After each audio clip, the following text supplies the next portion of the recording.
Good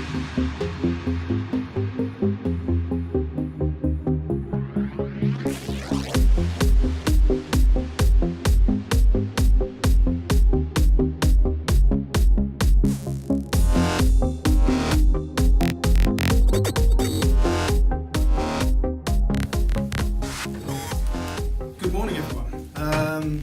This is me, that's my face. I am the Senior Digital Designer at Bda. I've been working in this field for 16, 17 years now. So I've seen a lot of change for someone who's only 21. It's pretty good. I'm normally used to talking in front of web designers and web developers when I do public speaking, so please excuse me if I get geeky. You've all got mugs, books, just throw anything at me to slow me down if it gets a little bit too much. So, what am I talking about today? I'm talking about better customer experience through design systems. What are they? How can we implement them? And what does that mean for our businesses and customers alike? I think this will work. Yeah. So, the landscape of the web is changing. Yeah, we have heard that one before, haven't we? And I think as web designers and developers, we don't think of it as the landscape, but mainly the architecture. As the architecture is what really changes the landscape in anything. It's the product, it's the outcome. So, an example of this, if we look at Apple's sort of website from 1997 to 2016, we can see that there has been some changes over those years. This is from 97. Pretty amazing if you ask me, from 97. Through to 98. With the iMac, which I lusted over for about 14 years. And then we got to 2001, and then 2006, I think, which I did have one of those books, MacBooks, which was brilliant. Now the kids have ruined it. 2010, which is the iPad, and I think everyone went, what? In 2010, and then went and bought one. And then we move on to 2013 with the iPhone. 2014, and you can start seeing there's some similarities here. You know, we've got big promotions going on and 3-4 key links. 2015 still very similar, and 2016. And you can see throughout the course of that not a lot has changed really in the design field. It's all very similar with their promotions and their core services and links. But something did change in that time. The internet changed. We have the Internet of Things. We've become sort of strapped to the desktop. We are now sort of finding internet everywhere, be it the fridge, the TV, the car. Everything is now connected to the world of the internet. So why should we care about this? I think we all know this isn't headline news anymore, but it seems pretty obvious that we should care, because as designers and businesses, our user is changing, and they're always changing. And with that, so too is their expectations and their habits. So we could argue then that moving from a user-centered approach to design to a product-focused approach, it becomes a little bit clearer, because it's one that underlines what the customer needs. Essentially, we're not segmenting the customer then into basic personas or components, but to that more of a coherent system that engages with multiple customers across multiple various products and services all at the same time. So what that means is that the user experience is also no longer confined to the internet. And a browser window is just one single path to that entire customer system. So to the wider ecosystem, if you like. And it's because of this movement to product-focused design, businesses are recognising the need for adopting a digital design system to maintain it. And I'm sure we've all been here, like Moss from IT Crowd, when we're trying to find something on a website, or the app doesn't look like the website, and we're losing ourselves within that, and there's simply frustration and disconnection. And so what do we try and do? We look for a phone number to give them a ring. But even that causes problems, and we spend half our time trying to get hold of the right person or find the right department, and we end up either giving up or just failing completely without even fixing the problem we had in the first place. So it's at this stage we can start to incorporate a design system. So if we look back at the Apple websites that we saw just previously, it may be a small example, but it's clear they're not broken the mould each time. So this one, again, going back to 2001, sort of the menu bar, the big promotion, and the core areas and subjects are still there and present when we look at the one of today. It's slightly refined. The differences are subtle, but it's clear. So what Apple have done there, they've maintained a design system. They just refined it and improved it. And it's based on user habit and user expectation. Some could argue they've been lazy. I kind of tend to agree with that, but there are reasonings for what they've done, and that's mainly because through the legacy of Steve Jobs and the legacy of what they brought forward is that they like to design things how they work. And what that means is that with Apple especially, it's what is expected of their brand. It's what their users and their customers come to expect when they land on their homepage. And probably more importantly than that, it's also because there's no hindrance or distraction on the homepage. A user can get into the information they want as efficiently and as quickly as possible. And that not only is on the homepage or the website, but it's across whole their products. Also their sort of when it comes to their software, their hardware. But here's the thing, design systems aren't new. I'm not up here to try and sell something that's new. It's not new by any shape or means. But there's fundamentally what's happened in the last few years is that how we approach them are.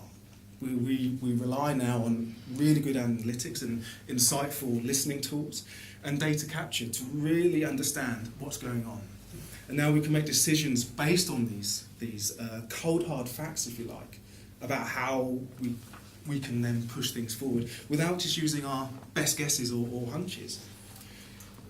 So how do we define a design system? Well, the simplest way I could try and sort of boil this down to is the fact that a design system is a sum of all parts. And by all parts, I mean the small micro and macro interactions that happen together in one sort of wide-reaching ecosystem, a digital ecosystem. And be that interaction be a human interaction or a tech interaction, a website, an app, or a service desk or help desk or something like that, it's that system that continues to interact and fill in those small gaps. So our customers feel like they're on one seamless journey. But at the same time, the customers shouldn't be necessarily think that anything's happening at all. To them, it should be one seamless combined journey. And so the user experience becomes user expectation. And as such, it shouldn't be limited or hindered in any way, shape or form. Now, a good example of this comes from a chap called Don Norman, who's got a couple of great books out, a few great books out. In this one, particularly from 1998, is the design of everyday things, where he kind of looks into sort of how people interact and user experience of everyday objects. And although it's a very user-centered approach to design, he still explores the fundamentals of design systems within that, including user expectation, which is a huge one. And my next example is something I'm sure we've all experienced at one point in our lives, and that is the so-called Norman door.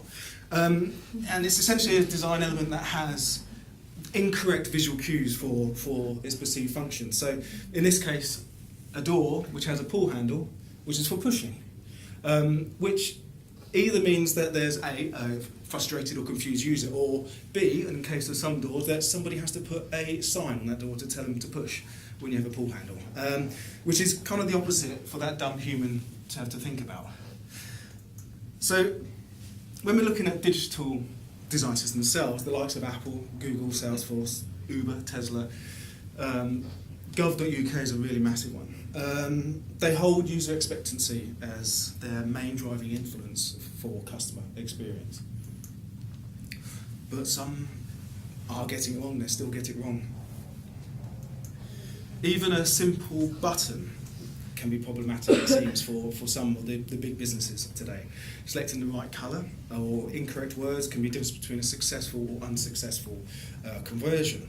So, for example, in this case we have sign up and sign in, which are very close and ambiguous in terms of their function. But a simple switch to register and log in makes a clear distinction between that button and their functions. So ultimately, the call to actions are much clearer. And if we take the case of the middle class's favourite supermarket, Waitrose, I do shop in Waitrose, I'm obliged to say that. You can see that they use, in this example, they use Browse Shop on their desktop version, and on their adaptive site, they use Browse Store. I mean, it's not mind-blowing stuff here, don't get me wrong, but it's still inconsistent and it shouldn't be. In the case of Morrison's, again, they have an adaptive website, so it's built for mobile, and a desktop version as well. And their priority of elements, their colours, the use of language is slightly different between the two experiences. And again, they use such things as shop groceries or start shopping. These two buttons do exactly the same thing, except they're called something completely different on each device. And when you look further into websites and applications, these inconsistencies become clearer, and you start getting a little bit anal like me and think, why are they different? And if anything, it's doing nothing but confusing the user along their journey. However, Asda, which I don't shop at, they deliver a responsive site. So this means that it's one site that's delivered across all the platforms, and it just adjusts to whichever the browser or viewport window is being delivered to. And they priority, you can notice the sort of similarities between priority of content, the language they're using, and it's the same experience across all the sites. So for example, their main call to action here is find your nearest Asda. Again, you can see the similarities between the two areas. It's exactly the same, colours are the same, call to actions are the same. And therefore the benefits become quite explicitly clear about that. And to support this, Salesforce in their 2014 mobile behaviour report noted that easy access to content across all devices and platforms is increasingly important for consumers. 83% say a seamless experience across devices is somewhat or very important. I'm just going to take a drink.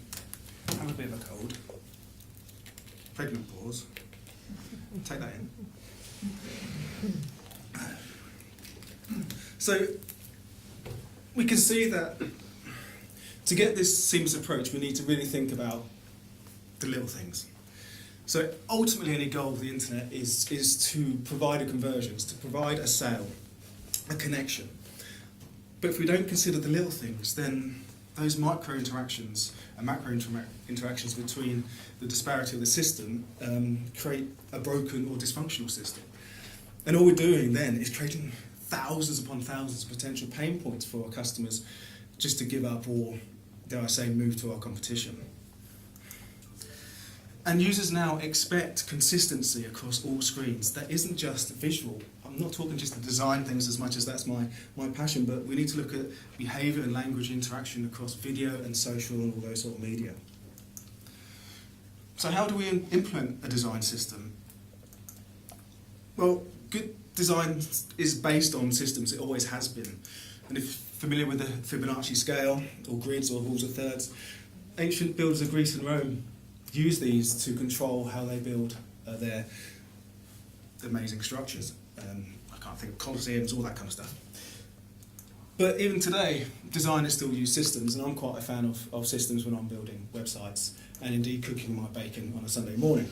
We revel in scalable systems, but up to now it seems somewhat overlooked when we look at large-scale digital products.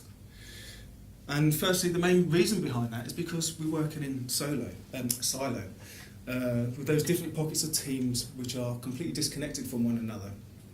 And they're usually built on good foundations, but they're inherently isolated. And we end up not sharing the same components because of it. And that just causes major inconsistency across the product, across the brand. And it's not just the interface that's at sort of trouble here. It's anything from the social media content to videos and so on and so forth. And ultimately, this just disrupts the customer journey at the end of the product. But what we have to remember is that a design system is bigger than a brand. It's bigger than a style guide that we're all used to. A good style guide should outline at most the core components about how to build a design system. It should outline the language and it should outline the style, but it's the point at which we can start to pull bigger elements and bigger products together. And if we look into design systems like and the pattern libraries like Google Material and Uber and Salesforce, we can see how this defining of components is beginning to bring everything in and how we can build around them. One of the approaches that we use here to start off sort of a digital design system is using what's commonly called atomic approach to design. And in that we will start at the very smallest of elements, in this case an atom, and then we'll start pulling those elements together to create bigger, more complex components afterwards. So we have atoms to molecules to organisms, eventually templates and pages. And to put this into some sort of context, when we're designing, we'll start with one of the smallest elements, which is an interactive button. We'll think about how the colour is and how the language speaks about that button. And then we'll add it to another small component, in this example, a text area, which would create a search box. And by this point, we would have mapped out how the button works and how that text area works. And then eventually we'll end up with, for example, a header area for a website. And so you can start seeing how these components start interacting with themselves. And then we can do that across all platforms and work out how they all react together, and then start building these scalable design systems with it. But that's all great, but we still can't sort of overlook the power of aesthetics when we're looking at these, because we all like nice things. We're all a little bit magpies when it comes to things like that. And in another book by Don Norman, where he looks into emotional design, he's quoted as saying, users perceive objects that are aesthetically pleasing as being more effective. And I think we can kind of all agree with that.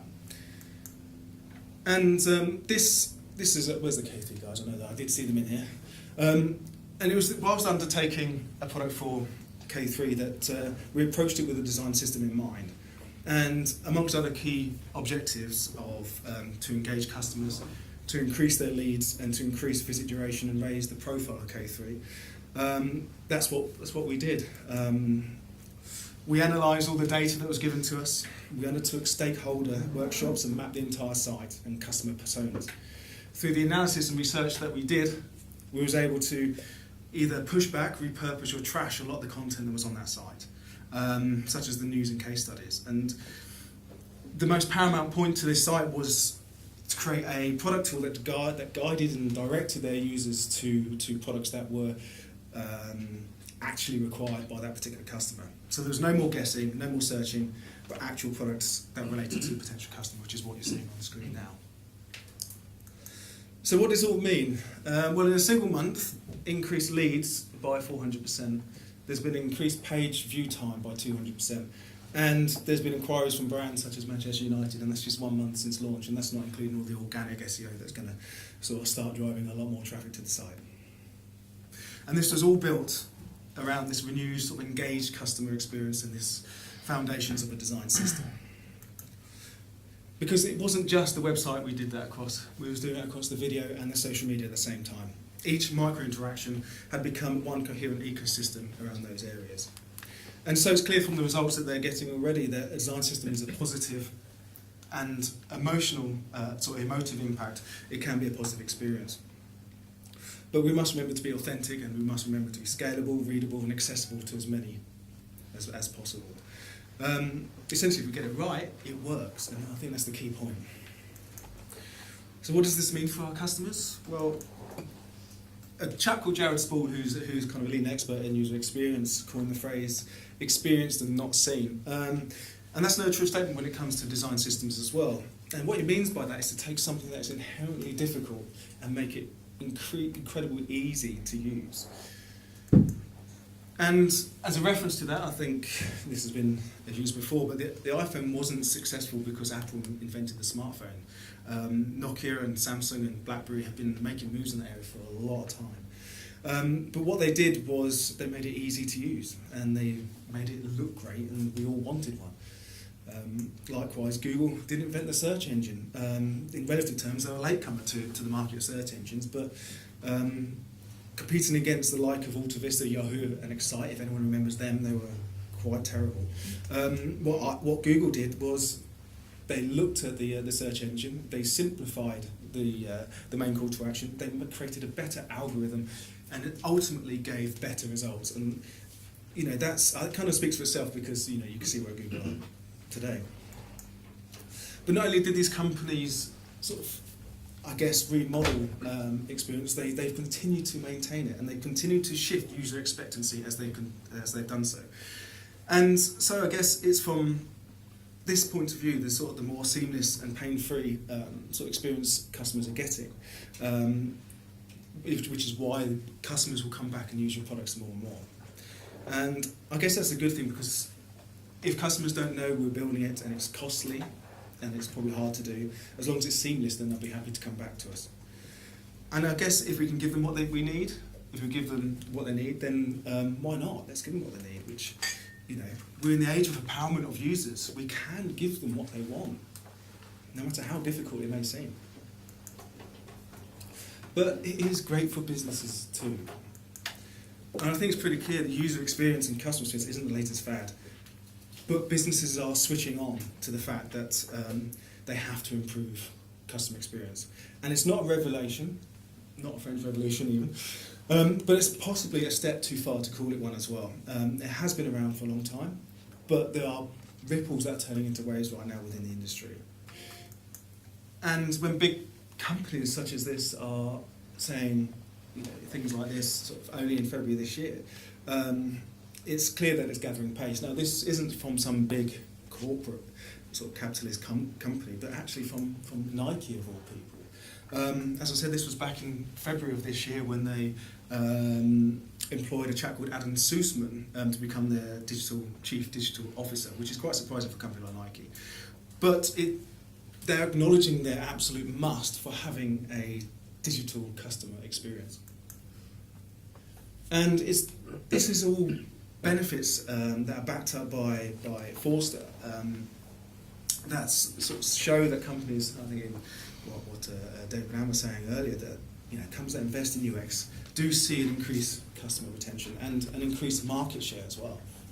And more so revealed that every sort of $1 invested in user experience, you know, $100 are returned on that investment, which is a massive calculation which I can't quite do, somewhere in the 9,000s, I think. But it's clear that if you're doing it right and you're doing user experience right, then you will see a return on that. But aside from the monetary gains, customer loyalty and a far-reaching ecosystem, it also creates cohesion within the company as well. Teams that work together towards one goal tend to produce better products. And the design system pulls all those departments together, and it allows teams to be empowered and look after their part of the design system as well. And further from that, a design system becomes inherently measurable. It becomes easier to use, you can scale it, and whilst that may mean great things for our customers, it's even better for us as businesses, as we can be strategic with it. We have all that data that we didn't have before. So all in all, this closes what I call sort of the circle of a design system. We have raised the expectation of the user. We have improved user or customer experience.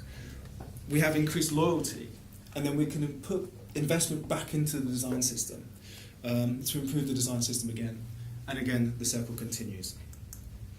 So, going back to my first slide, the landscape of the web is changing. I don't think we'll ever get to a point where this will ever stop being a thing. Our digital world is ruled by technology and the user. And we simply can't focus our areas of attention in one particular place, otherwise we will just be looking at our own demise. And so, as UX designers and businesses, we must continue to improve our experiences continually, as in turn our customers continue to evolve. And a great customer experience is a constant, ongoing process that businesses can no longer fail to deliver. It has to move, it has to inspire, and it has to be a positive experience. And I guess the key here is to do it as if, you know, the customer isn't aware that we've been there at all. So, in homage to Jared Spall, I like to think of a good design system as unseen but felt. And if we can make our experiences for users as good as possible, then our businesses will thrive. Thank